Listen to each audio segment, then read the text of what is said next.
randomly placed in a country for 2 years simply to share your beliefs? Well, if we were practicing Mormons, every single one of us would be off on our mission right now. The Mormon Church has 16 million members worldwide, and what makes it so unique and special is the fact that it started here in America not so long ago.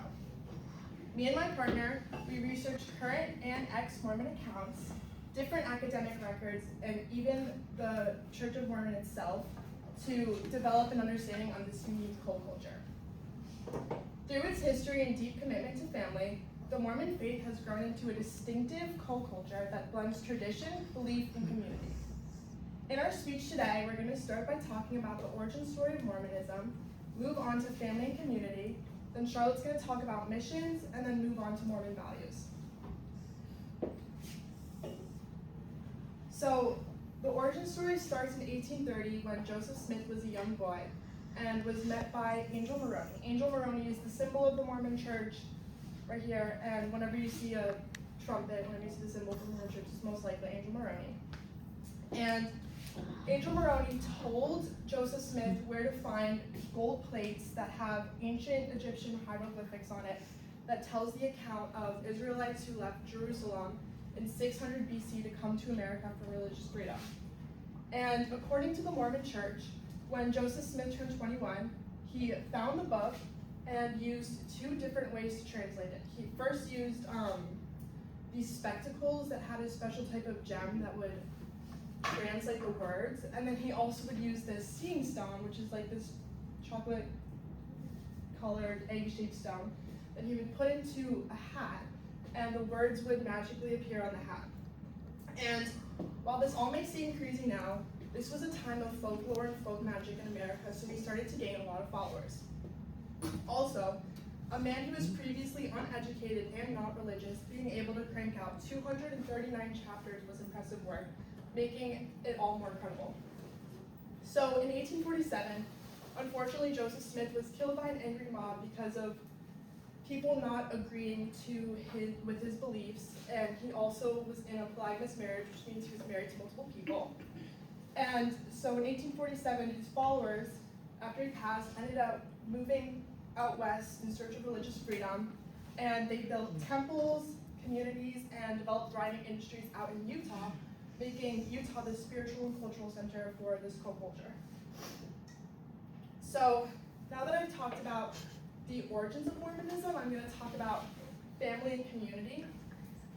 So eternal marriage and righteous parenting is one of the highest values of the church. And according to Pew Research, Mormon families have 62% more children than non-Mormon families. And temple ceremonies like baptisms or weddings and even just attending church on Sundays is essentially seals families together eternally so that they'll be together in the afterlife. And Mormons emphasize community values by caring for neighbors, sharing burdens, and serving others. And an interesting fun fact, my grandparents actually live next to a Mormon bishop, and they have told me that he lends a hand whenever he can, and even helps my grandpa with his bees, even if it means he gets stung repeatedly. So, like I mentioned before, Mormons have been associated with polygamous marriages, and one of the main figures of that was Warren Jeffs, who is now in jail. It was rumored that he had 78 wives, but the real number is unknown.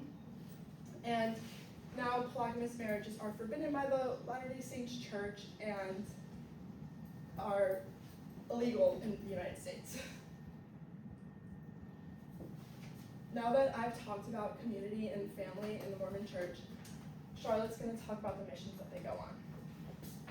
Okay, so missionaries going on missions is seen as a religious, personal, and community, like they do for those reasons. And them going on missions is seen as a way for them to spread their faith with others and to share what they believe to be God's message. They see it as a form of service for God and for others in the areas that they go to. And according to the churchofjesuschrist.org, they have many missionary training centers, literally in every country. So they go on programs where they train for around 3 to 9 weeks, and they go through a very, very intense program that basically fully teaches them how to communicate with people in their assigned country. So they learn all about the culture, how to communicate with that society, and they also learn basically how to be almost fluent in whatever language it is. So they're basically learning the whole language within like a very short amount of time. And they also, it's an intense language program. That's like the biggest part of it. And when they're on these missions, they do a lot of social work, and they also teach in the areas of travel. So they teach the kids there English. They work in the local churches, and they just really try to help out in whatever community they are immersed in. Now that I've talked about missions, I want to talk about current beliefs and debates surrounding Mormon culture. So Mormon beliefs also shape ideas about gender roles and also family systems. Some members of the church believe that the most faithful people in Mormonism can reach something called exaltation, which means that the people would get their own world or their own planet once they die. And that only happens to like the most faithful people or the best Mormons. It's also seen as the highest level of heaven or being as close to God as possible.